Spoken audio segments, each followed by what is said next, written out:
നമസ്കാരം. Truth vision ന്യൂസിലേക്ക് സ്വാഗതം. കൊല്ലം ചടയമംഗലത്ത് കോട്ടക്കൽ കേന്ദ്രീകരിച്ച് വൻ ചാരായ വേട്ട.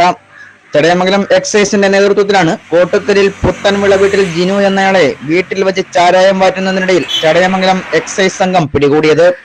എക്സൈസ് ഇൻസ്പെക്ടർ രാജേഷ് എ.കെയുടെ നേതൃത്വത്തിലുള്ള സംഘം ഇയാളുടെ വീട്ടിൽ റെയ്ഡ് നടത്തുകയും 5 ലിറ്റർ വാറ്റ് ചാരായവും 70 ലിറ്റർ കോടയും വാറ്റുപകരണങ്ങളും കണ്ടെടുക്കുകയും ചെയ്തു. നിരവധി അബ്കാരി പോലീസ് കേസുകളിൽ പ്രതിയാണ് ജിനു എന്ന് എക്സൈസ് അറിയിച്ചു. ഓണത്തോടനുബന്ധിച്ച് കോട്ടക്കലിലും പരിസര പ്രദേശങ്ങളിലും വൻതോതിൽ ചാരായം വാറ്റി വിൽപ്പന നടത്തുന്നു എന്ന രഹസ്യവിവരം കിട്ടിയതിന്റെ അടിസ്ഥാനത്തിൽ നടത്തിയ റെയ്ഡിലാണ് പ്രതിയെ പിടികൂടിയത്. കഴിഞ്ഞ ദിവസങ്ങളിലായി കോട്ടക്കൽ ഭാഗത്തു നിന്നും 2 കേസുകളിലായി 3 കിലോ കഞ്ചാവും 1 ആഡംബര ബൈക്കും 1 സ്വിഫ്റ്റ് കാറും 3 പ്രതികളെയും ചടയമംഗലം എക്സൈസ് റേഞ്ച് ഇൻസ്പെക്ടറും സംഘവും അറസ്റ്റ് ചെയ്തിരുന്നു.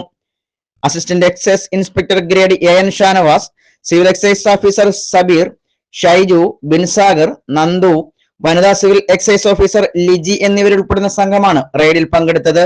Truth vision news, Chadayamangalam.